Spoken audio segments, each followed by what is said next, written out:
Les invito a abrir sus Biblias en Santiago. Hace ya casi un año, en noviembre del año pasado, comenzamos a estudiar esta carta y bueno, el Señor en su voluntad nos ha permitido acabar. Yo pensaba que el Señor iba a venir antes, pero bueno, no ha sido así. Pero Él vendrá como tenga que venir, a su tiempo, igual que Él se entregó su vida a su tiempo. Y hemos llegado a su fin, al fin me refiero de la carta de Santiago.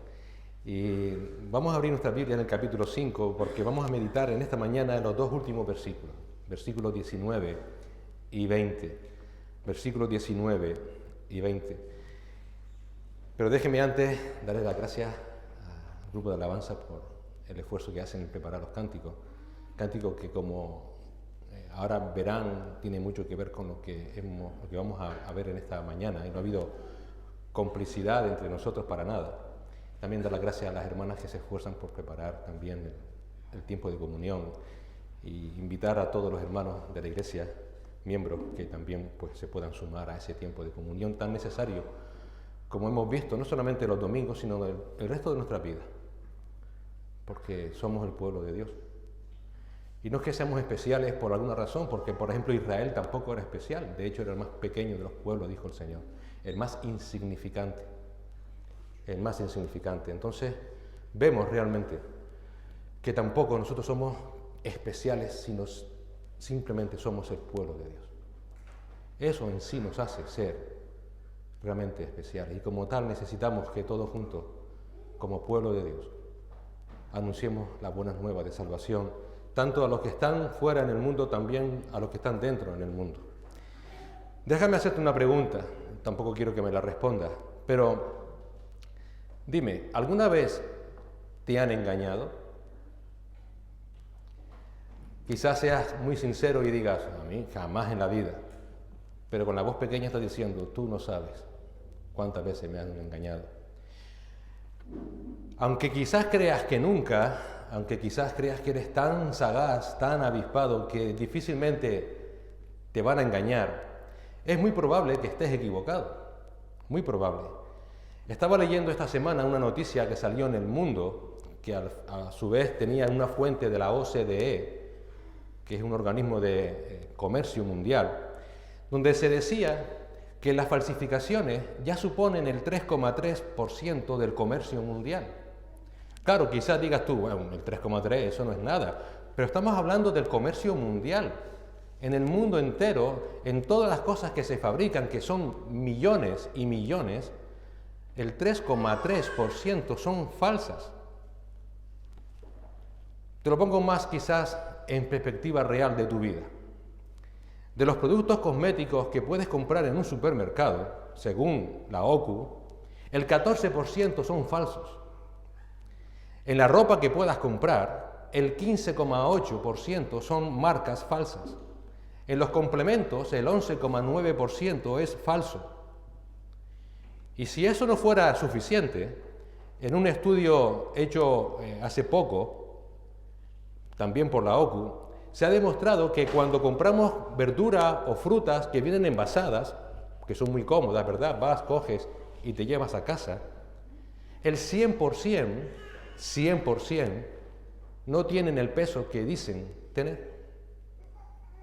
Así que si alguna vez has pensado que no te han engañado, quizás debieras hacértelo pensar. Debieras tener cuidado, debiéramos tener todos cuidados, ¿verdad? Por tanto, ¿qué estamos comprando? Tenemos que examinar bien lo que estamos comprando, sobre todo la alimentación. Es muy importante. Y es que si por algo se caracteriza nuestra sociedad, porque es por el engaño, por la mentira. Escuchaba hace años de un famoso escritor español, que España es el país del Lazarillo de Tormes. Quien no sepa quién es el Lazarillo de Tormes, es un personaje escrito hace ya muchísimos años, que era una persona muy avispada, que intentaba buscarse la vida y vivir a base de estafar, de engañar, y sobre todo a un pobre ciego, aunque el ciego veía más que el Lazarillo. Y era más pillo que el Lazarillo. Tenemos que tener cuidado porque realmente somos engañados más veces de lo que pensamos. porque es la sociedad en la que estamos. Y por eso es algo que identifica nuestra sociedad, el engaño. Y eso es así porque el príncipe de este mundo, que es Satanás, si no lo sabías, la palabra dice que el príncipe es Satanás, es el falsificador maestro por antonomasia. Él es el padre de mentira, dice el Señor Jesucristo. Pero no pienses que Satanás está ocupado ahora fomentando el engaño en el Mercadona o en el Hyperdin. Él no está ahora buscando cómo engañarte cuando compras el champú o la bandeja de verdura. Él no está para perder ese tiempo. Él está enfocado en la iglesia. Él tiene un propósito, él tiene a un grupo de personas puesto en su objetivo, las personas. Y las personas, primordialmente, creyentes. Y por esa razón él usa a hombres para sembrar el engaño dentro de las iglesias. Mira, el apóstol Pedro nos dice en su segunda carta, en el capítulo 2, versículo 1, pero se levantaron falsos profetas entre el pueblo. Está hablando del Israel del Antiguo Testamento. Así como también falsos maestros entre vosotros, ya habla de la iglesia, los cuales encubiertamente introducirán herejías destructoras. Pedro advierte, por tanto, en el capítulo 3 de esa misma carta, por tanto, amados, sabiendo esto de antemano, estad en guardia. No se confíen, viene a decirnos el apóstol Pedro. No sea que arrastrados por el error de hombres libertinos caigáis de vuestra firmeza. Es, por tanto, clarísimo que Satanás nos tiene a la iglesia en su punto de mira. Por esa razón, el apóstol Pablo afirma que nuestra lucha, en Efesios 6:12, no es ni contra sangre ni contra carne, sino contra principados, contra potestades, contra los poderes de este mundo de tinieblas, contra las huestes espirituales de maldad en regiones celestes. En otras palabras, nuestra lucha es contra Satanás y los demonios. Pero también Satanás tiene otro frente abierto de lucha por medio del engaño. Y ya no es solamente contra los creyentes, sino que también van contra aquellos que se creen creyentes cuando realmente no lo son. Cuando realmente no lo son. Y este último engaño sí es sumamente trágico, porque los que están engañados de esa manera, cuando se quieran dar cuenta, ya va a ser demasiado tarde. El Señor Jesús, al final de su sermón del monte, resumió de la siguiente manera esta tragedia. Mateo 7, 21 al 23. No todo el que me dice, Señor, Señor, entrará en el reino de los cielos, sino el que hace la voluntad de mi Padre que está en los cielos. Muchos me dirán en aquel día, Señor, Señor, ¿no profetizamos en tu nombre? Y en tu nombre echamos fuera demonios, y en tu nombre hicimos muchos milagros, y entonces les declararé, es decir, les diré la verdad, jamás os conocí, apartaos de mí, hacedores de maldad. ¿Es trágico? Porque ya no habrá vuelta atrás. Por esa razón, Dios, de una manera continua, y no sé si se han dado cuenta en los últimos años en los que hemos ido predicando libros completos, continuamente en su palabra advierte acerca de la realidad de poder tener una fe falsa. El ser humano por naturaleza, Romanos capítulo 1, es religioso. Nunca se olviden.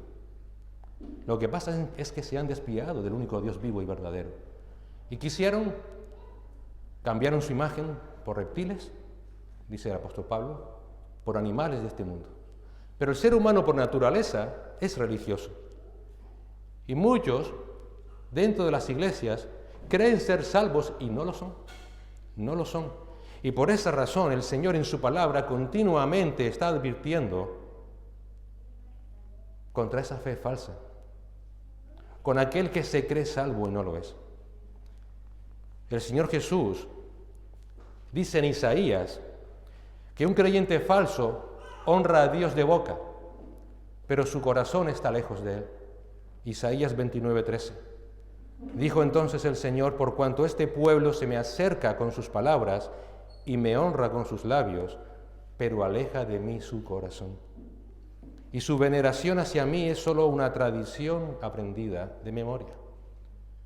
Esto es perfectamente aplicable hoy en día a muchos. Muchos se acercan a Él de palabra, pero su corazón siguen alejados de Dios. En cambio, ¿cómo sabemos si somos creyentes verdaderos? Ezequiel nos lo dice en Ezequiel 18:28.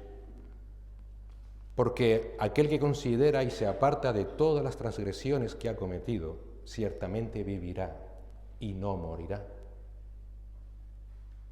Aquel que no solamente es oidor de la palabra, sino hacedor de ella. Por eso el Señor nos exhorta en Ageo 1:5, considerad vuestros caminos. Considerad. Examinaos, diría el apóstol Pablo. Y es que, como dijo el mismo Señor Jesucristo, ya en persona, cuando Él dio la parábola de las semillas y los terrenos, si la palabra no produce fruto de arrepentimiento y de obediencia en el corazón de las personas, entonces nunca ha habido salvación. Y el mismo Santiago repitió esta idea en su carta. En Santiago 1:22, Santiago, haciendo eco de esas palabras del Señor Jesús, dijo: sed hacedores de la palabra y no solamente oidores, que se engañan a sí mismos. Y es que Santiago también sabía que no todos dentro de una iglesia van a ser salvos.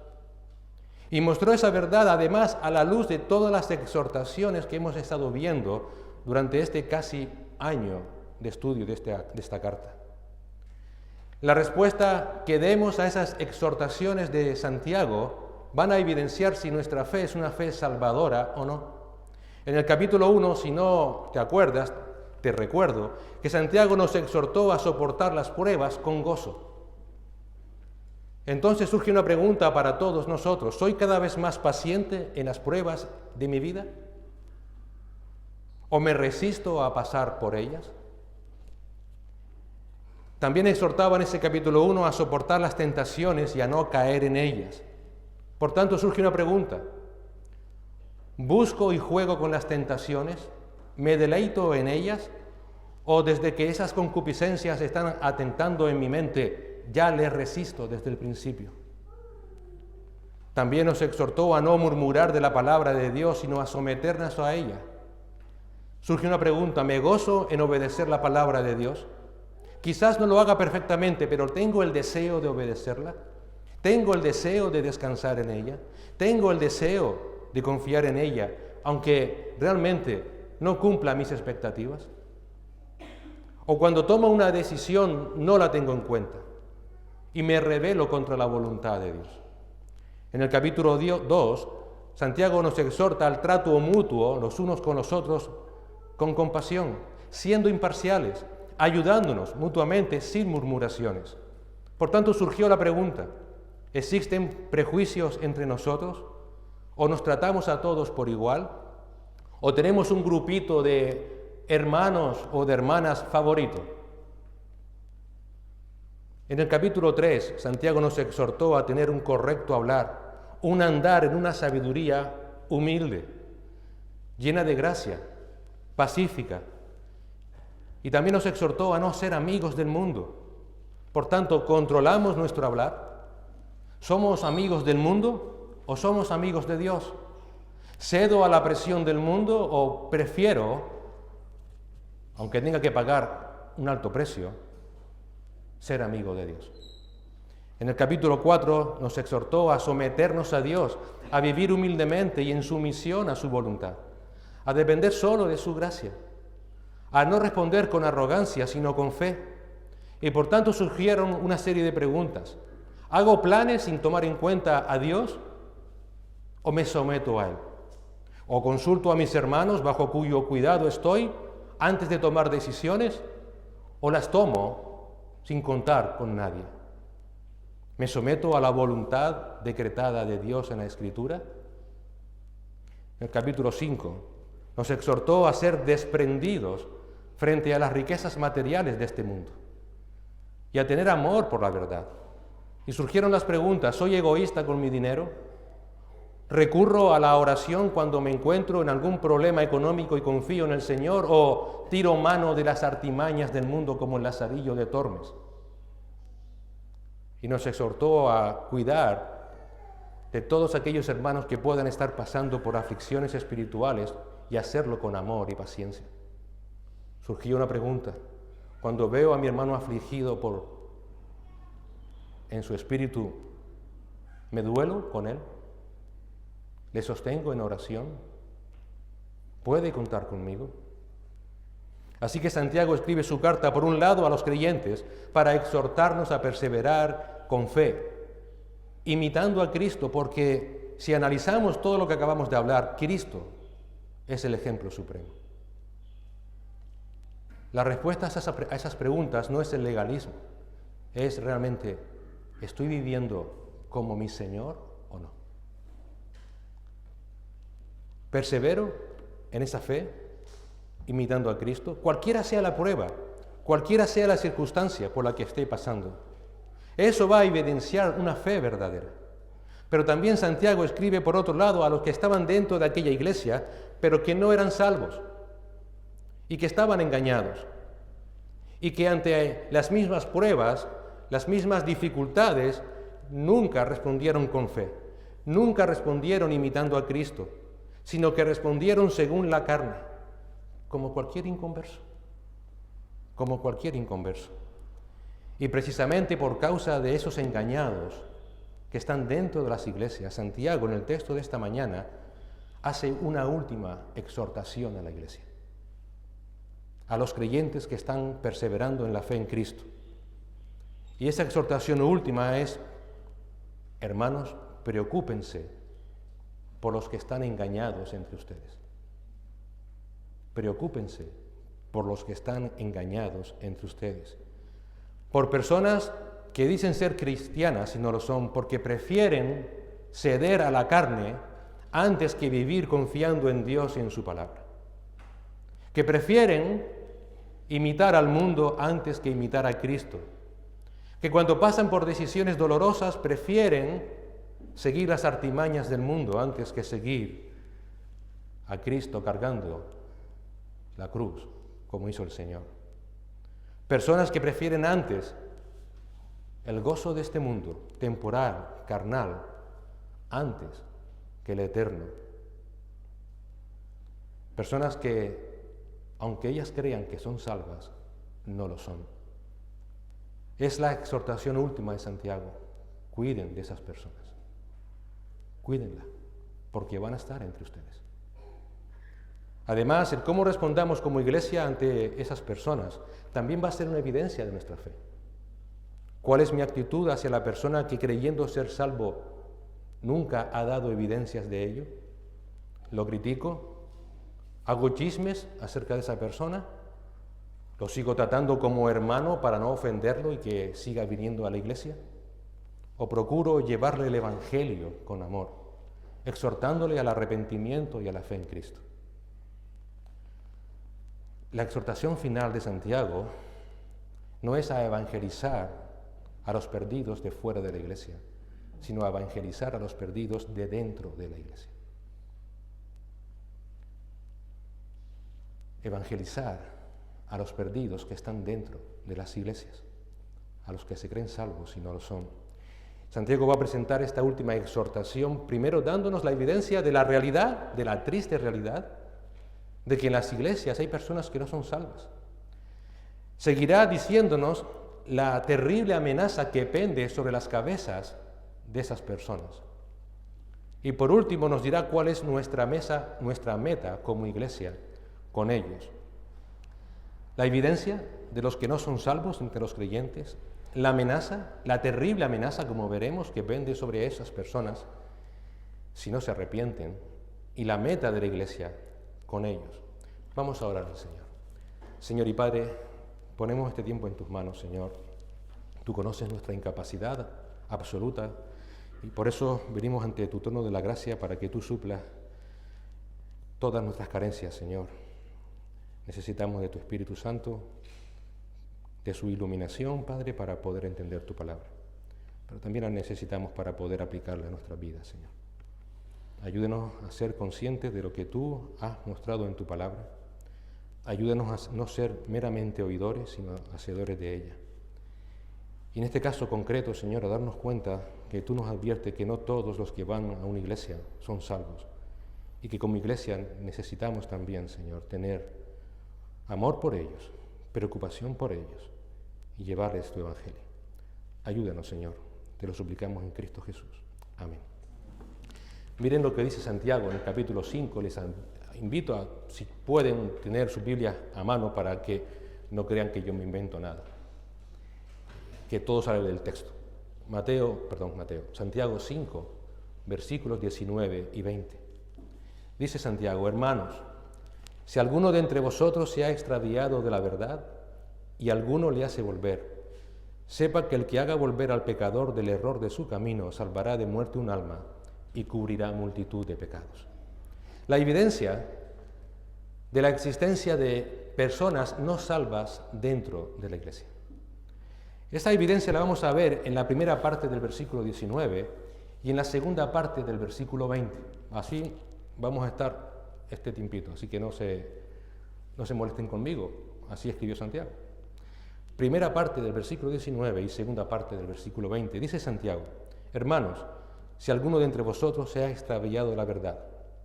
Segunda parte del 20, sepa que el que haga volver al pecador del error de su camino. Y Santiago comienza esta exhortación dirigiéndose ¿a quién? A los hermanos de la iglesia, a los creyentes, hermanos. Y les habla de personas que están entre ellos. No dice que son de ellos. Es decir, no dice que son creyentes, no va a hacer mención a creyentes, sino que están entre los creyentes. Esas personas que se dicen creyentes, continúa Santiago, no lo son por una razón: se han extraviado de la verdad. Se han extraviado de la verdad. Y esto no es una mera hipótesis. Santiago aquí no está hablando de una posibilidad que pueda suceder. La construcción verbal de esta frase, si alguno de entre ustedes se ha extraviado de la verdad, es la presentación de una realidad, de algo que va a suceder con total seguridad en las iglesias locales.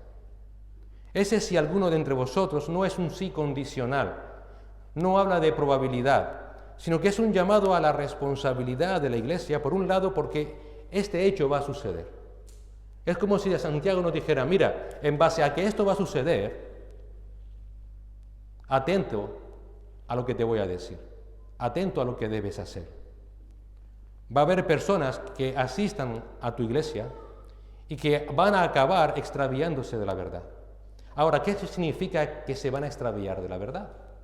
¿Que alguna vez fueron salvos y luego no? Si eso fuera así, pues tendríamos un problema con el resto de la Biblia, porque la palabra es clara cuando dice que la salvación no se puede perder, y no se pierde porque no nace en el ser humano. Si naciera en nosotros, sí se podría perder. La salvación es un don de Dios que Él da por gracia. Por tanto, si Dios es inmutable, su llamamiento es inmutable, no cambia. Y a los que de antes conoció, a estos también justificó, y a los que justificó, a estos también glorificó. Por tanto, ¿qué significa que se van a extraviar de la verdad? El verbo extraviar viene del verbo griego planao. Es un verbo que también hoy en día se ha transliterado, por ejemplo, en la palabra planeta. Sabes lo que es un planeta, ¿verdad?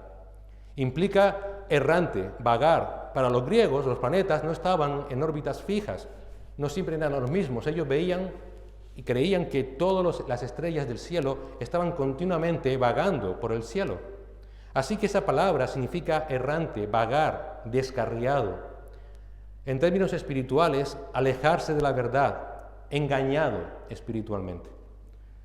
El Señor dijo en Lucas 21:8, usando esa palabra, Él dijo: mirad que no seáis engañados, que no seáis planaos, que no seáis extraviados, porque vendrán muchos en mi nombre diciendo: yo soy el Cristo, y el tiempo está cerca, mas no vayáis en pos de ellos. El autor de Hebreos, en Hebreos 3:10, escribe: por lo cual me disgusté con aquella generación, y diles: siempre se desvían en su corazón, planaos, se yerran, se vagan, acaban yéndose, no están firmes.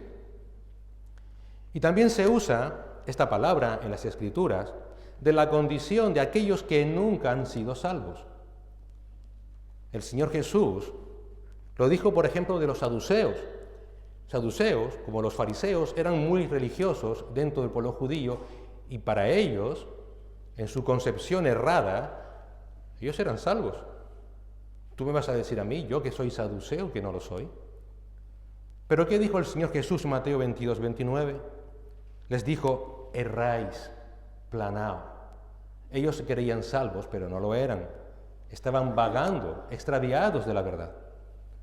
Pablo usa de sí mismo esa expresión cuando estaba en el judaísmo, engañado, y en Tito 3:3 escribe, porque nosotros también éramos en otro tiempo insensatos, rebeldes, planao, extraviados, esclavos de concupiscencias, de deleites diversos, viviendo en malicia, en envidias, en aborrecibles y aborreciéndonos unos a otros. Pedro también usa esa palabra para hacer mención a los creyentes, a todos los creyentes antes de Cristo. Y en 1 de Pedro 2:25 él escribe, porque vosotros erais como ovejas planao, descarriadas, vagando, extraviados de la verdad. Por otro lado, la palabra verdad, en las Escrituras, ¿qué va a significar sino la palabra de Dios? El Señor Jesús dijo en Juan 17:17, tu palabra es verdad. Así que los que se extravían de la verdad, esta expresión de Santiago, son personas que no son salvas porque nunca han estado firmes en la verdad de la palabra de Dios. Son personas que nunca han sido salvas porque nunca han confiado en la palabra de Dios. Por eso se extravían de la verdad.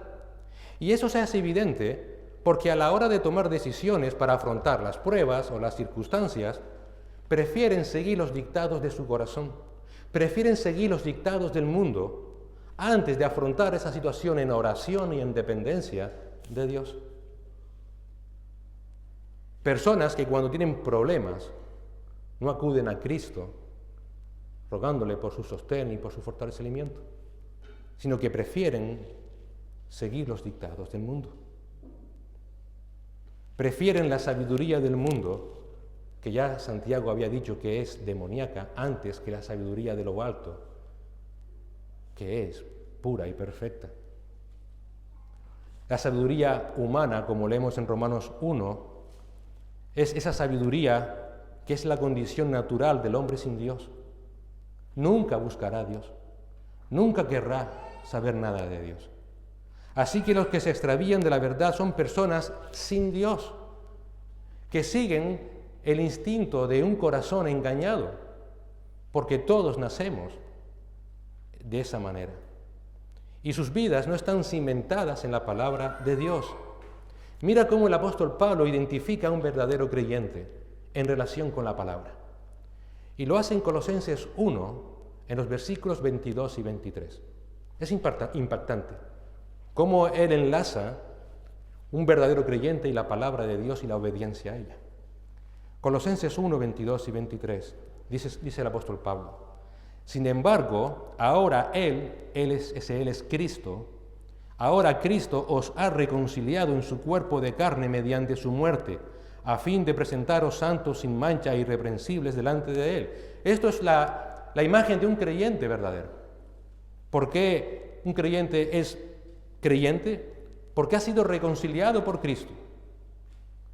¿Y cómo fue reconciliado? Mediante la muerte de Cristo en la cruz del Calvario. ¿Y con qué propósito? ¿Para que se pierdan el camino? No, para presentarles santos, sin manchas e irreprensibles delante de Él. Ahora, versículo 23, la condición. Si en verdad permanecéis en la fe, bien cimentados y constantes, sin moveros de la esperanza del Evangelio que habéis oído, y que fue proclamado a toda la creación debajo del cielo y de la cual yo, Pablo, fui hecho ministro. ¿Cómo es la evidencia de un verdadero creyente? Aquel que realmente ha sido salvado por Cristo, si permanece en la fe, sin moverse de la esperanza del Evangelio.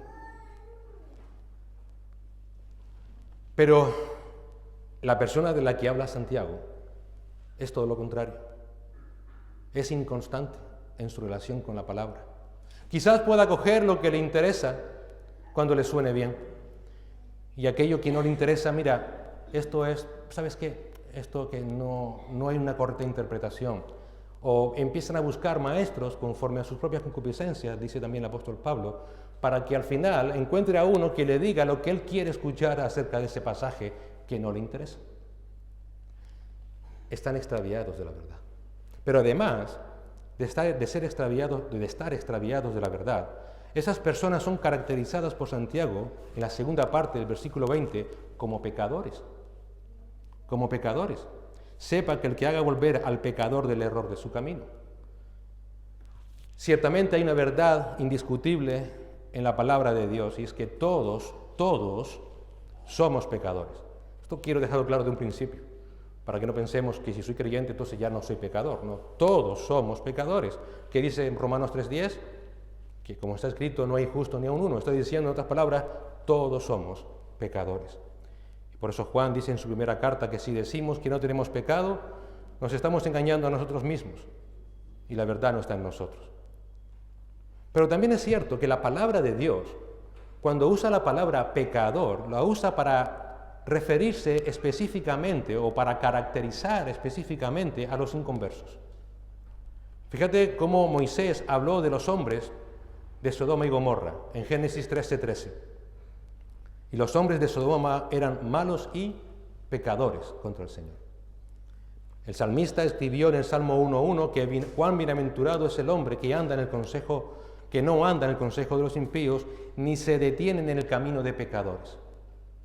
Pero también el Nuevo Testamento usa esta palabra para identificar, para caracterizar a los inconversos. Mateo 9:13. Mas id y aprended lo que significa misericordia quiero y no sacrificio, porque no he venido a llamar a justos, sino a pecadores. Y en las cartas leemos, por ejemplo, en Romanos 5:8, pero Dios demuestra su amor para con nosotros en que siendo aún pecadores, cuando estábamos en nuestros delitos y pecados, muertos en ellos, Cristo murió por nosotros. Así que aunque todos los creyentes vamos a continuar pecando durante nuestra vida, en la palabra nunca se caracteriza al creyente por el pecado. ¿Por qué? Porque para Dios, y esto es algo increíble, ya somos santos y sin mancha en virtud de lo que Cristo hizo por nosotros. Es lo que dice el apóstol Pablo en Efesios 1:4. Según nos escogió en Él antes de la fundación del mundo, ¿para qué? Para que fuéramos santos y sin mancha delante de Él en amor. Aunque nos cueste entender esto, todo creyente verdadero, en virtud de la santidad y de la perfección de Cristo, somos vistos como Cristo por el Padre, santos y sin mancha. Por tanto, en la palabra de Dios no se identifica al creyente como pecador, sino a los inconversos. Así que Santiago, cuando habla de un pecador, lo hace de un inconverso que nunca ha sido salvo. Una persona que sigue muerta en sus delitos y pecados, a pesar de que pueda haber hecho alguna profesión de fe, a pesar de que quizás algún día levantó la mano en cualquier sitio, a pesar de que incluso se bautizara. Y por esa razón, esa persona, cuando llegan los tiempos de prueba, no perseveran. ¿Cómo lo sabemos? Porque dice Santiago que esas personas caen en el error de su camino. Caen en el error de su camino. Mientras el verbo extraviar que vimos antes marca la acción, la palabra error aquí es la consecuencia de ese extravío. Es decir, que el acto de extraviarse de la verdad lleva inexorablemente al error. Al error. La palabra camino se traduce de una palabra que implica conducta, modo de vida. Pablo la usa en 1 Corintios 4:17, y por esta razón os he enviado a Timoteo, que es mi hijo amado y fiel en el Señor, y él os recordará mis caminos, los caminos en Cristo. Está hablando de la conducta de Pablo, de su modo de vida en Cristo. Y por eso también Pedro en su segunda carta, en el capítulo 2, versículo 2, dice: muchos seguirán su sensualidad y por causa de ellos el camino de la verdad será blasfemado, es decir, la conducta, el modo de vida creyente iba a ser blasfemado. Y ese su que utiliza aquí Santiago indica que es su conducta, es el modo de vida. Entonces llegamos a una conclusión: esa persona nunca ha sido transformada, porque sigue actuando conforme a su propia voluntad, conforme a sus propios errores. Es decir, lo que tenemos aquí delante, presentado por el apóstol Santiago, es a un pecador que nunca ha sido regenerado, pero que estaba entre los creyentes. Santiago está hablando específicamente de personas que se declararán creyentes, pero nunca han confiado en Cristo. Externamente mostraron una apariencia de piedad, pero con sus vidas la han negado. Y cuando llegan los momentos de pruebas, ceden, prefieren seguir al mundo, al error del mundo. Prefieren escuchar lo que el mundo les dice y seguir lo que ellos les dicen. Son personas que la palabra de Dios no está en sus corazones. No tienen temor de Dios, tienen más bien temor del mundo. Son personas cuyas vidas, por tanto, no han sido regeneradas por la obra del Espíritu Santo, como dice el Señor en Juan 3. Son personas que siempre han sido gobernadas por su carne. Y aunque hayan mantenido oculta esa carne, quizás la hayan mantenido oculta por buenas obras, con servicios en la iglesia, recuerda Mateo 7, porque una cosa que quiero dejar clara es la siguiente. Mateo 7, 21, 22 y 23 es la evidencia de que las personas pueden falsear dones. En tu nombre, Señor, hicimos, en tu nombre profetizamos, en tu nombre sanamos. No hay ninguna evidencia bíblica que diga que por servir en una iglesia, esa persona es salva. Ninguna. En cambio, hay una evidencia clara de que a veces esos servicios pueden ser falsificados. Personas que realmente están manteniendo oculto un corazón no regenerado.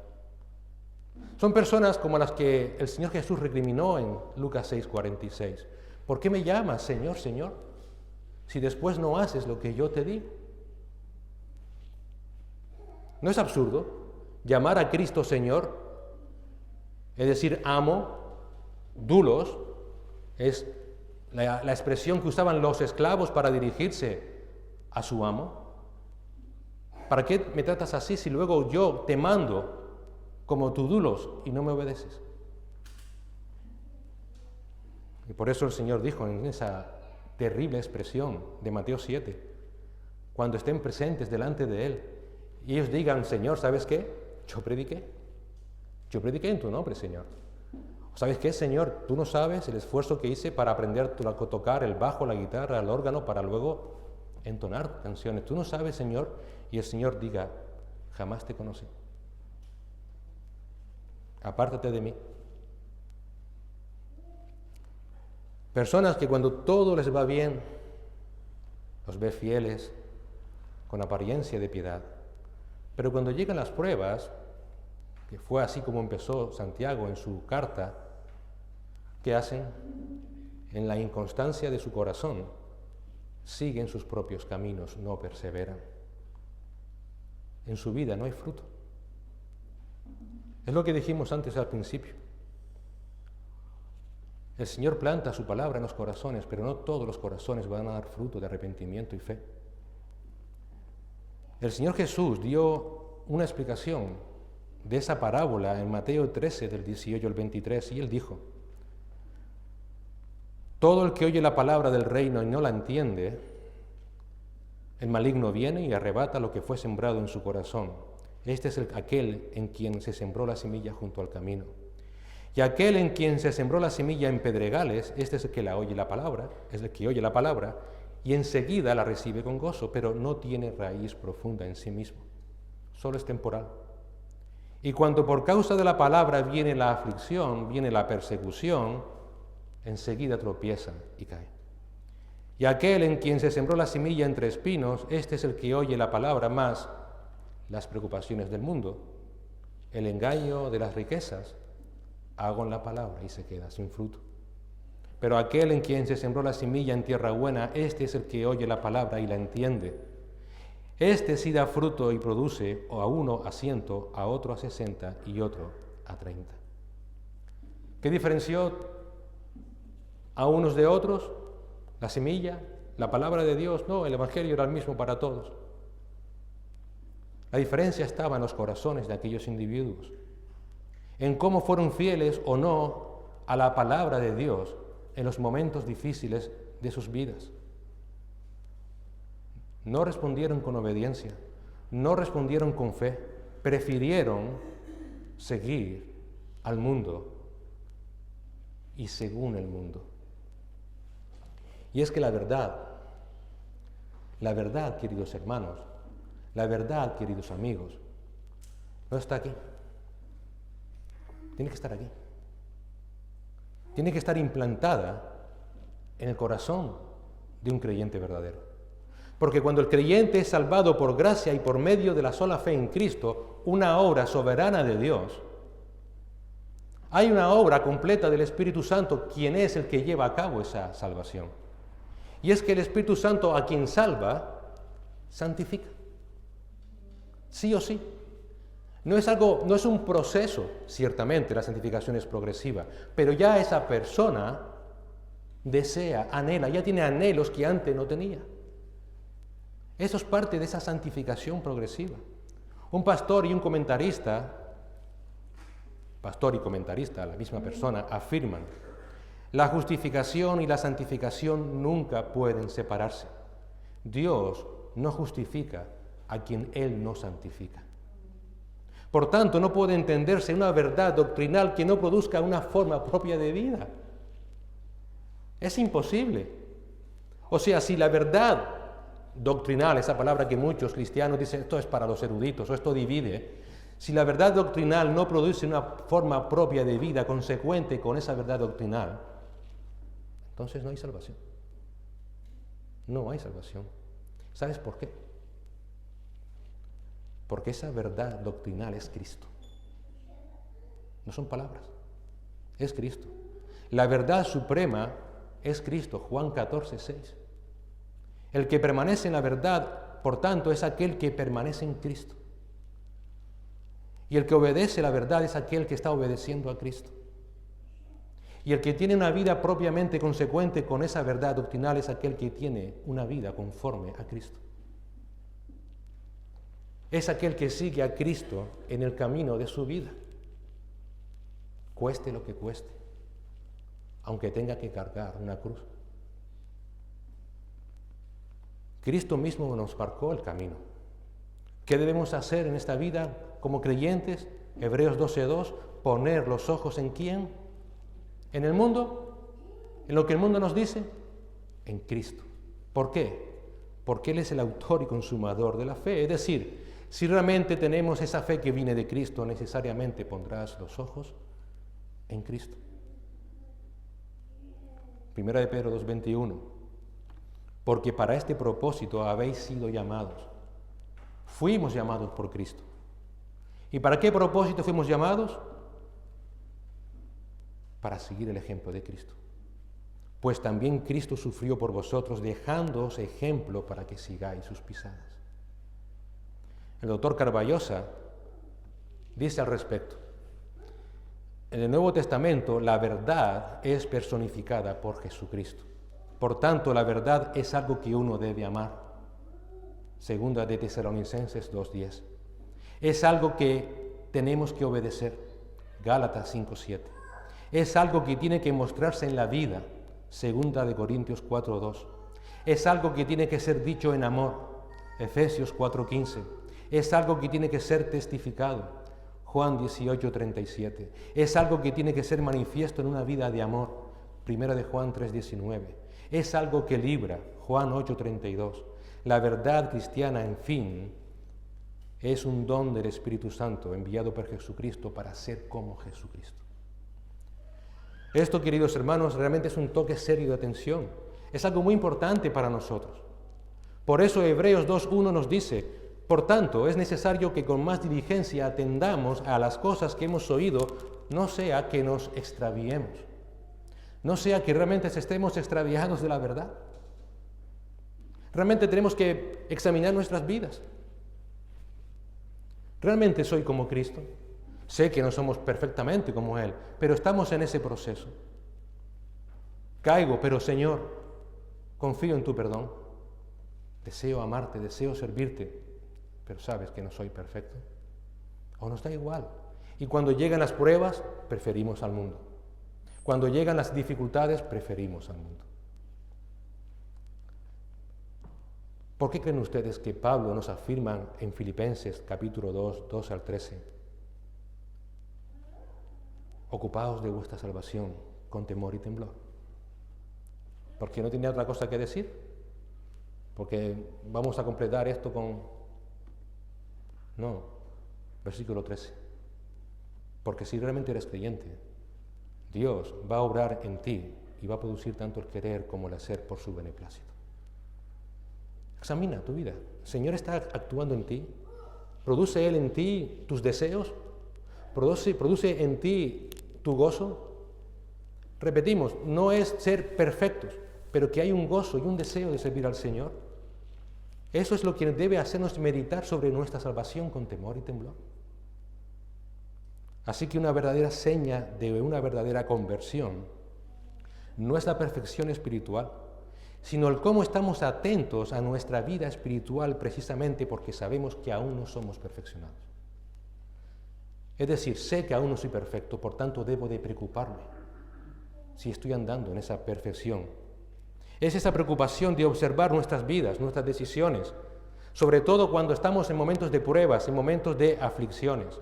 Es el de observar si, a pesar de esas imperfecciones, buscamos, aunque imperfectamente, el estar firmes en Cristo, estar firmes en su palabra, confiados en Él, confiados en que Él tiene un plan para nosotros, que Él es soberano, como leímos antes en el Salmo, y que si caemos, Señor, porque vamos a caer, volvemos a Cristo arrepentido, buscamos desear confiar en Él nuestras vidas.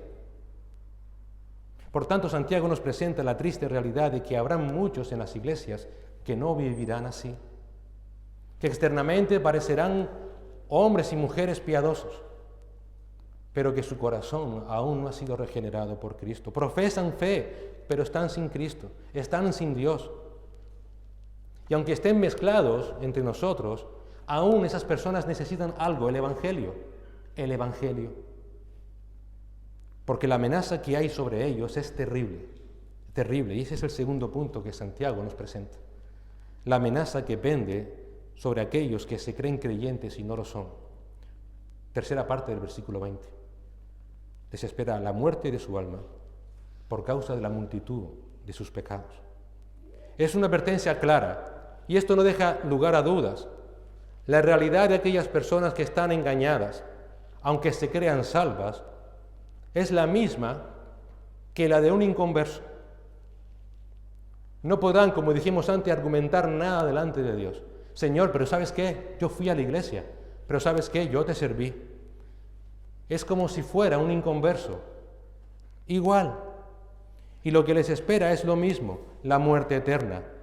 Esa palabra muerte, en cualquiera de los sentidos que veamos en las Escrituras, siempre es lo mismo. Es la paga del pecado. Es la consecuencia penal del pecado. Romanos 6:23.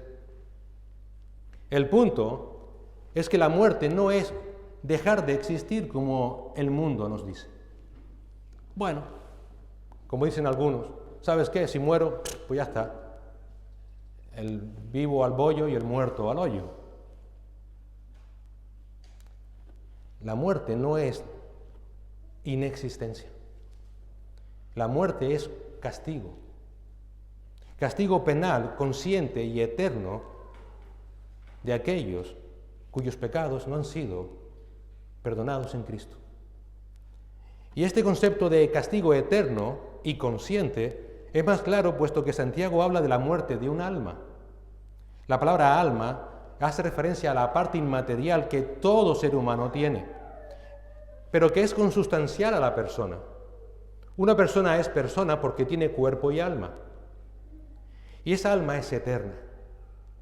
Así que la amenaza que afronta la persona que se cree creyente, pero no lo es el castigo eterno y consciente como cualquier otro inconverso. Porque de hecho nunca ha dejado de ser. Esa persona estará condenada a muerte eterna por la multitud de pecados. Ahora bien, ¿por qué Santiago nos tiene que volver a recordar esa horrible realidad?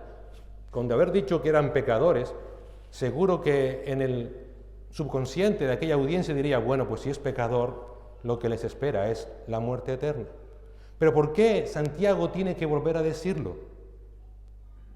Y lo dice de aquellos que se creen salvos y no lo son. Es una pregunta que te hace pensar. ¿Sabes por qué? Vete conmigo a Hebreos, capítulo 10, versículos 26 al 29. Porque aquellos que han conocido la verdad y aún así han rehusado arrepentirse y han mantenido simplemente una fachada de piedad, van a sufrir mayor castigo. Escucha esto. Van a sufrir mayor castigo que aquellos que siempre han rechazado a Cristo. Hebreos 10, 26 y 29. Porque si pecáremos voluntariamente después de haber recibido el conocimiento de la verdad, ya no queda más sacrificio por los pecados, sino una horrenda expectación de juicio y de hervor de fuego que ha de devorar a los adversarios. El que viola la ley de Moisés, por el testimonio de 2 o 3 testigos, muere irremisiblemente.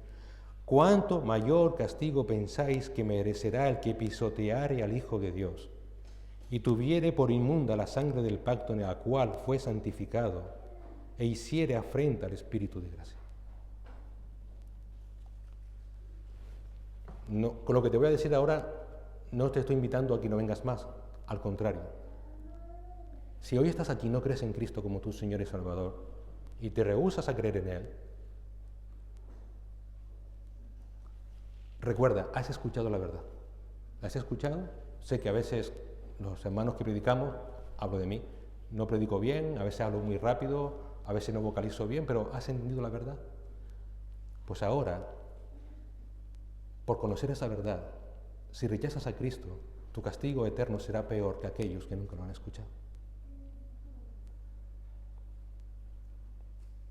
Si aún después de haber dicho que conoces la verdad, pero sigues en desobediencia, sigues actuando como tú quieres sin contar con Cristo, cuando tengas que dar cuenta, tu castigo va a ser peor que si nunca hubieras escuchado el Evangelio. Así que la amenaza que pende sobre el pecador no arrepentido, que se cree creyente, que afirma que ha conocido la verdad, que afirma haber aceptado a Cristo como Señor y Salvador, pero que sigue siendo un incrédulo porque se resiste a Cristo, se resiste a su señoría en su vida, no es un castigo igual que el que nunca ha escuchado. Sí, va a durar lo mismo, será eterno, pero va a ser sin igual en sufrimiento. El Señor Jesús de Judas, cuando Judas, después de haber pasado 3 años con Cristo, de haber visto, de haber escuchado todo lo que Cristo hizo, de haber escuchado de primera mano la verdad, Judas le entrega. Y la advertencia del Señor fue terrible. Ojalá que ese hombre nunca hubiera nacido.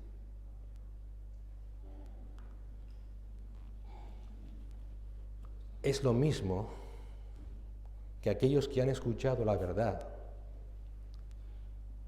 van con apariencia de cristianos cuando no lo son. Mejor que no hubieran nacido. ¿Entiendes la advertencia de Santiago? ¿Ves la preocupación inmensa que tenía este hombre para recordar al final de su carta cuán importante es que examinemos nuestras vidas? Dios espera, porque es así, tristemente, que los incrédulos pequen, pero Él espera que los creyentes obedezcan. Cuando eso no sucede, es terrible. Como iglesia, hermanos, yo te pregunto, ¿crees que podemos estar indiferentes ante esa realidad terrible? Que quizás tengas a tu lado a alguien que no es creyente y que quizás veas que sí lo dice, pero ¿sabes qué? Vamos a esperar, vamos a ver qué, pero lo sabes y no hagas nada. ¿Tú crees que podemos estar indiferentes ante esas personas? Podemos decir, ¿sabes qué? No pasa nada, le das una palmadita en la espalda, cuando sabes que es una persona que nunca se ha arrepentido de sus pecados, cuando sabes realmente que sigue viviendo a espaldas de Cristo. ¿Realmente podemos, como iglesia, como creyentes salvos, permanecer indiferente ante esa realidad?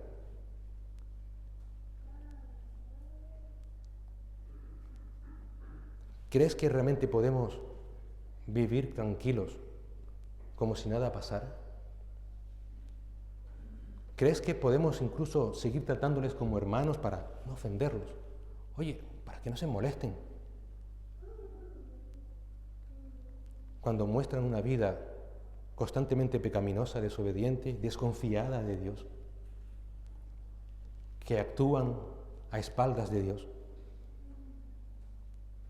Santiago, acabando su carta, nos exhorta a la iglesia a no permanecer indiferentes ante esas personas. No podemos. Al contrario, debemos ser valientes. No nos llama a ser condescendientes. Quiere que tengamos la meta de confrontar a esas personas con amor, de evangelizarles, por si Dios quiere concederles perdón y fe. Y es la tercera y última exhortación que nos hace Santiago en su carta. La segunda parte del versículo 19 y versículo 20. Hermanos, si alguno le hace volver, sepa que el que hace volver al pecador del error de su camino salvará de muerte un alma y cubrirá multitud de pecados. Aquí vemos una verdad que muchas veces olvidamos como iglesia. Los creyentes no solamente tenemos el mandato de Cristo de buscar a los perdidos que nunca han escuchado el Evangelio, sino que además tenemos el mandato de Cristo de buscar a los que dentro de la iglesia se dicen ser salvos y no lo son. A veces nos centramos en la gente inconversa y hacemos bien, cumplimos lo que el Señor nos dice, pero también el Señor en su palabra nos dice que nos preocupemos por aquellos que dicen ser creyentes y no lo son. Y Santiago es muy explícito en ese mandato a la iglesia. Fíjate que él dice, si alguno le hace volver, o también usa el pronombre él, el que haga volver. Por tanto, esto no es un llamado a un grupo selecto. No está hablando aquí a los evangelistas. ¿A quién está hablando aquí Santiago? A toda la iglesia, hermanos.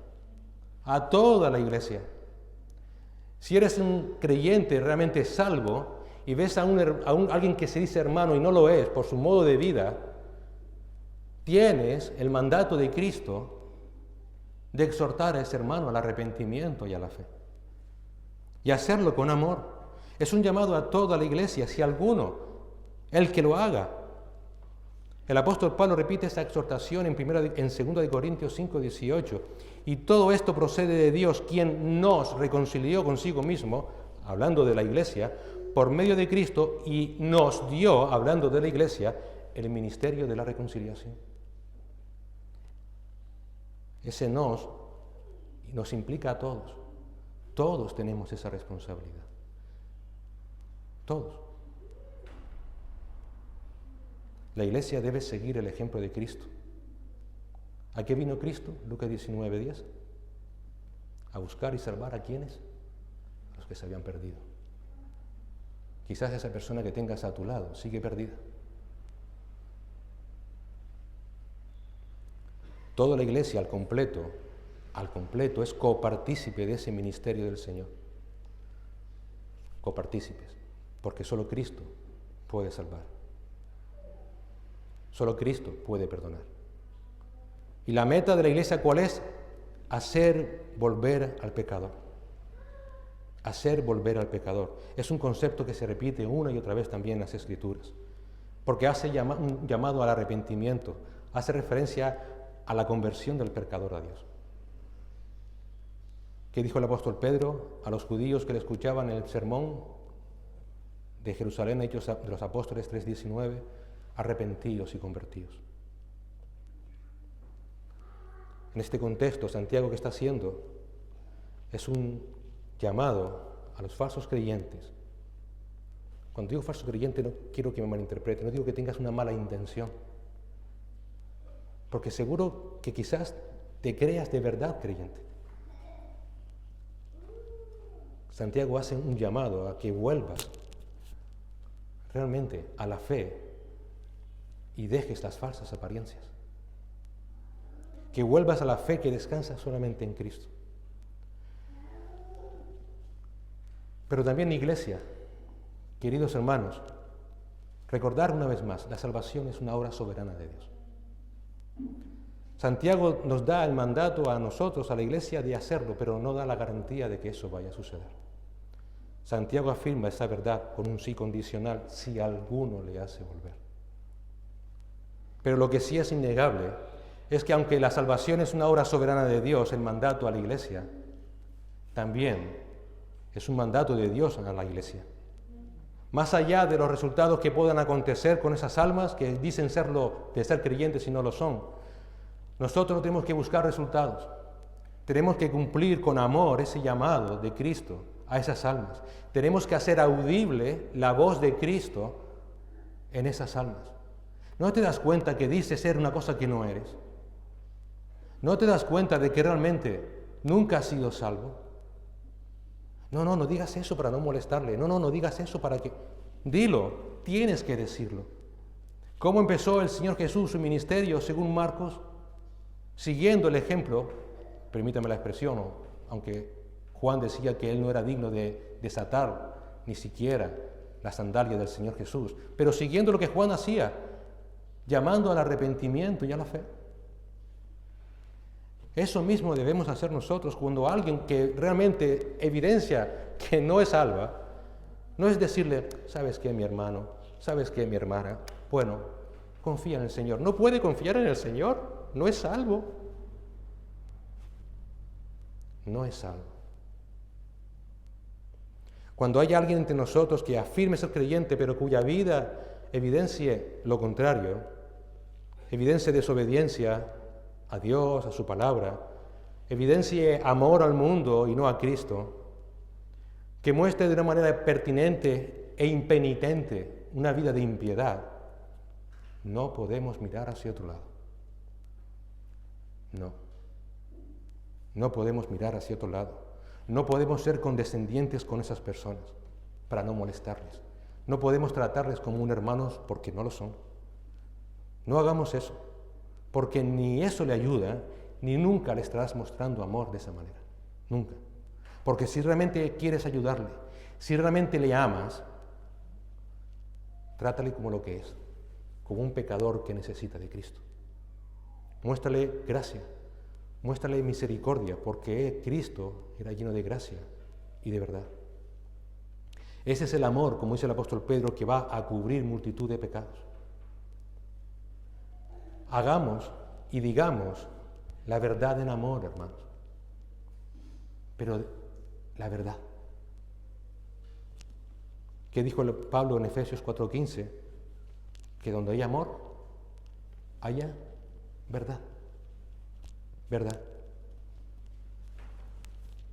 Y si Dios quiere conceder misericordia a esa persona para que se arrepienta y crea en Cristo como Señor y Salvador, entonces, dice Santiago, salvará de muerte un alma y cubrirá multitud de pecados.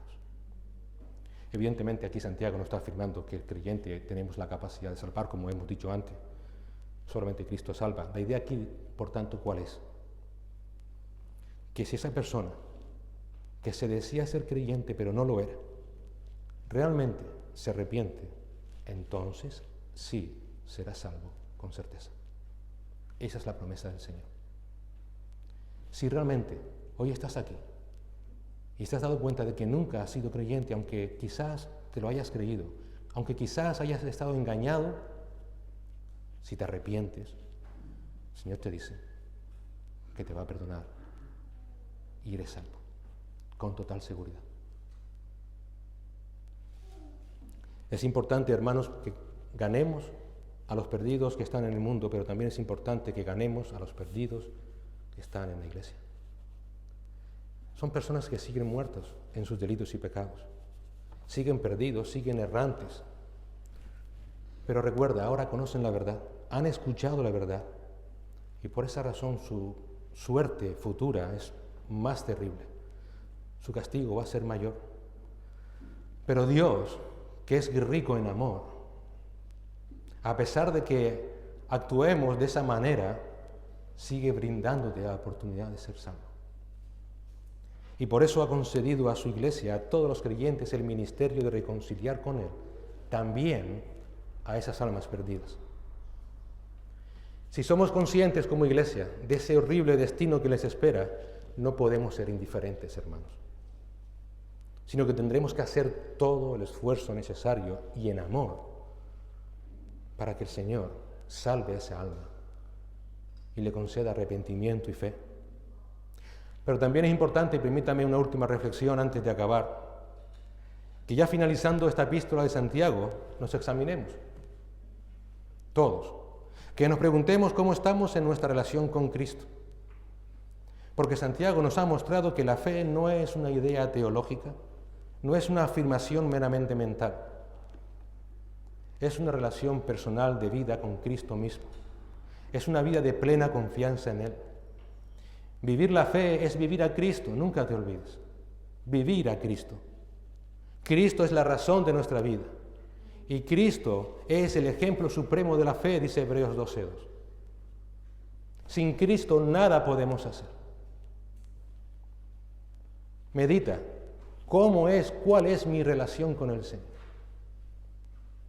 Por eso quizás sea el momento de hacer un alto en el camino y valorar nuestra vida personal, de tener un sencillo pero íntima conversación con el Señor. Señor, ¿en qué posición me encuentro? ¿En qué posición me encuentro? Sí, es verdad, yo predico. Déjeme ponerme como ejemplo para no poner a nadie más, no por nada. Yo predico. Pero ¿cómo es mi relación con mi esposa? ¿Cómo es mi relación con mis seres queridos o en la iglesia? ¿Evidencio mi unión a ti o no? Debiéramos de reflexionar en eso. Debiéramos reflexionar, Señor, ¿realmente mi vida es una vida que confía en ti solamente? ¿Mi vida es realmente una vida que ha dejado el mundo atrás? ¿O sigue queriendo ser atractivo al mundo? ¿En qué situación espiritual me encuentro? ¿Paso por pruebas? ¿Paso por dificultades? ¿Qué me distingue del mundo sin Cristo en esos momentos? ¿Tengo paz? ¿Tengo descanso? ¿Confío en el Señor? ¿Le pido gracia? ¿Le pido sabiduría para poder tomar decisiones correctas? ¿O me dejo guiar por la carne? ¿Me dejo guiar por mi ira, por mi enfado? ¿Soy oidor de la palabra? Señor, soy hacedor de ella. ¿Cómo soporto a mi esposo no creyente, a mi esposa no creyente, a mi situación económica que me hace a veces tener muchísimas necesidades? Confío en ti, persevero hasta el fin. ¿Cómo es mi relación con mis hermanos, Señor? ¿Hago acepción de personas? ¿Cómo está mi corazón ante las cosas que el mundo ofrece? ¿Me sigo dejando guiar por él? ¿Cómo está mi corazón y mi lengua con mis hermanos? ¿Murmuro de ellos? ¿Les sigo criticando, Señor? ¿Cuánto tiempo paso en la oración? ¿Cuánto tiempo dedico a preocuparme por los hermanos que están sufriendo espiritualmente? ¿Cuánto me preocupo por aquellos que, Señor, te pido por su alma porque creo que quizás su vida no evidencia una verdadera salvación? Es momento de reflexionar, de pensar. Santiago nos ha llevado ahí. Esto no es legalismo, hermanos. Esto es vivir según la palabra de Dios. Y si tú o yo o cualquiera de los que estamos aquí realmente vemos que nuestra fe no es la que debiera ser, si es porque no tienes fe, pídela a Dios, que la da en abundancia. Pero si tu fe aún es débil, Señor, aumenta mi fe. Señor, aumenta mi fe. El desafío que Santiago nos ha planteado durante este año es muy simple. ¿Tienes fe salvadora o no? Y solamente hay una forma de saberlo. ¿Vives humillándote ante Dios? ¿Caminas en su palabra? ¿Eres sostenido solo por su gracia? ¿Imitas a Cristo? Según contestes, sabrás si el Señor te ha salvado o no. Señor y Padre, gracias te damos por tu palabra, Señor. Gracias por todas las cosas, por Cristo Jesús, nuestro amado Señor y Salvador, porque Él dio su vida, Señor, para que todo aquel que crea en Él sea salvo. Pero no solamente, Señor, nos dio la salvación, también, Señor, juntamente con esa salvación nos ha dado todos los medios para poder perseverar en esta vida. Porque, Señor, tú sabes, por experiencia propia, que no es fácil. Pero tú quieres que aprendamos a confiar en ti y solamente en ti. Y es por ello, Señor, que te damos muchísimas gracias por nuestro Señor. Porque Él no solamente nos ha salvado, sino que nos sostiene cada día. Hasta aquí hemos llegado porque nuevas son tus misericordias, Señor. Y confiamos que no solamente hemos llegado hasta aquí, sino que llegaremos hasta el día final, Señor, también sostenidos por tu misericordia, por tu gracia, Señor. Alabamos tu nombre cuando reímos y también cuando lloramos. Ayúdanos, Señor, a alabar tu nombre en momentos de pruebas, de tribulación.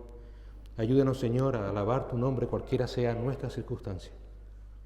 Ayúdanos, Señor, en todo tiempo y en todo momento a poner nuestra vista en Cristo y no en las cosas de este mundo. Ayúdanos, Señor, realmente a que examinemos nuestra fe cada día de nuestras vidas, delante tuya, ante el trono de tu gracia. Que no nos avergoncemos, que no tengamos temor. Tú estás con las manos tendidas esperando que todo pecador que se arrepienta venga a ti. Cristo abrió el camino, su sangre limpió el pecado de todos aquellos que creen en Él por fe. Padre, te rogamos por las almas que nos visitan en esta mañana, para que tú también obres en sus vidas. Pero también te rogamos por todos y cada uno de nosotros. Señor, damos gracias porque tu salvación es certísima, es segura. Pero debemos de evaluar y examinar nuestra fe, para no acabar un día recibiendo del Señor esas terribles palabras. Nunca te conocí, apártate de mí. Señor, sabemos que nada podemos hacer para llegar a ti. Pero, Señor, ayúdanos a confiar solo en Cristo para eso. Que nuestra vida sea una vida que dependa solamente de ti, Señor. Que nuestra vida, Señor, sea una vida que te exalte, que te glorifique, más allá de cualquiera sea nuestra situación o circunstancias. No solamente te rogamos por nosotros, te rogamos también por nuestras familias. Te rogamos por aquellos que nos han visitado y que nos siguen visitando, Señor, durante este tiempo. Y te rogamos que sigas usando a tu iglesia local aquí en Ciudad Alta para llevar el Evangelio a los perdidos de este mundo y también a aquellos perdidos que puedan estar entre nosotros. Te lo rogamos en Cristo Jesús, nuestro Señor y Salvador. Amén.